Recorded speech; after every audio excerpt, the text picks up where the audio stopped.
All right. Thank you, Dr. Brubaker, and the rest of the Hall of Fame committee. This is a wonderful evening, incredible honor. And in a lot of ways, for Dr. Brubaker and I, this is a full circle event. Dr. Brubaker was the first Wake professor I ever met. And what a perfect lead-in it was to the fantastic people I would soon be lucky enough to call family. So thank you, Doc. Congratulations to the 4 other honorees tonight. Aaron, Nakia, Sam, and Corey. It's been so much fun watching y'all rep the Deeks so well. Each of you bringing us some legendary hardware that I, unfortunately, was never able to grab for us, so thank you for not making us empty-handed here tonight. This is also an especially joyous occasion for me and my family as just a fan of Sam Cronin and his family. My family and Sam's have grown incredibly close over the past 5 years or so. We basically live down the street from each other in Raleigh. So much so our wives have written and illustrated a children's book together. Our oldest boys are in the same soccer program. Sam is kind enough to coach our 6-year-old maniacs, where he does such a great job, Ted Lasso-esque. A nice balance to my occasional Kenny Powers-like inputs. Meanwhile, our littlest ones fight it out on the sideline for any attention they can get. A cool little story about Sam from way back. I spent my rookie off-season at Coach Muse's house, sharing the couch with his dog, I think. Brian Carroll, one of my brothers and teammates, had just beaten us in the MLS Cup. And I think I made a whopping $7,000 my first year in Major League Soccer. So I was back in Winston training, but really I was preparing for the LSAT for obvious reasons and strong input from my parents after paying for a Wake undergrad degree. And during that training time, Sam would be the only deke out there with Bobby and I, training in the December cold, tirelessly helping me do random, terrible goalkeeper drills that advanced his game in no way. It didn't take much to see the superstar person and player Sam would become. Also, just to illustrate how truly clueless I was while I was crashing at Bobby's house and how much of a family we truly were, he brought home from the hospital his first daughter, Cammie, and there I was sleeping on his couch. Again, I thought these things were normal, and somehow Bobby never mentioned it wasn't. Fast forward a couple years later, Bobby's now the head coach at Denver, and Bobby and I would find ourselves in Cary at the Wake Ohio State Soccer National Championship game, sitting next to each other, hugging, screaming, crying. I have no idea what was coming out of my mouth. I am positive it was in no way worse than what was coming out of Bobby's. As Sam and the rest of his teammates over there brought us a national championship trophy we never could. Sam and Samantha, I'm extremely excited our families get to share the special night and honor together. And to the rest of the guys on the field that night, thank you for letting me feel like I won that trophy too. As I thought about my speech tonight, which thanks to COVID starts and stops, I've had quite a while to work on. And overwhelmingly, there were 3 thoughts that continuously dominated.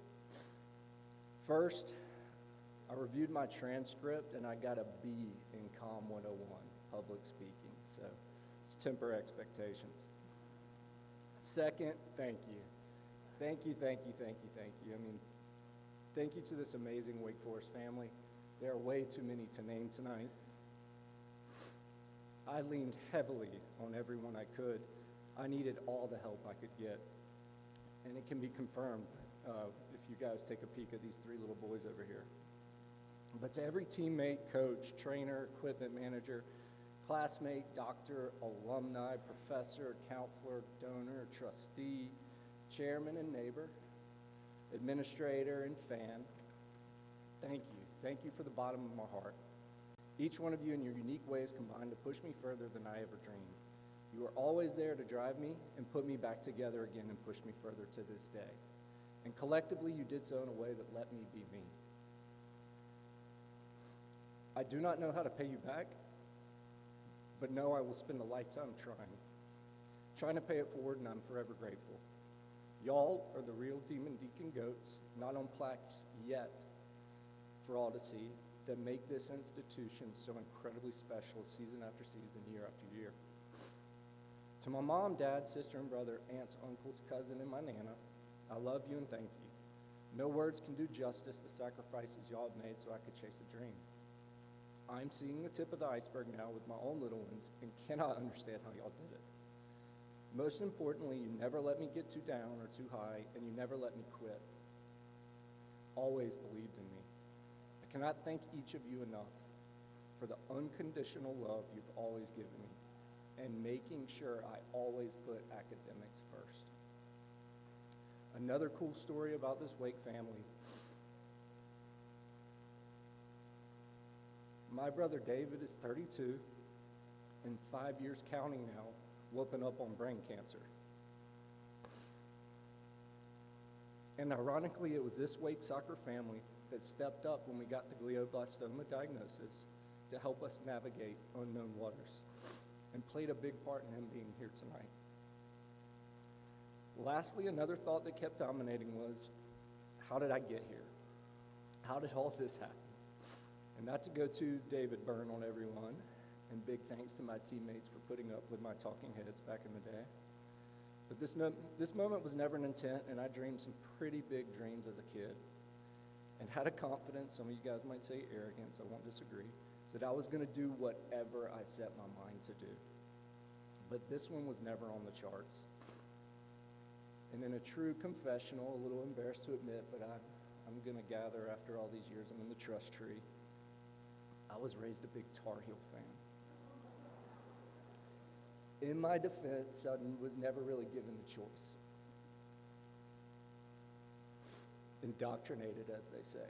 My mom went there, both my granddads.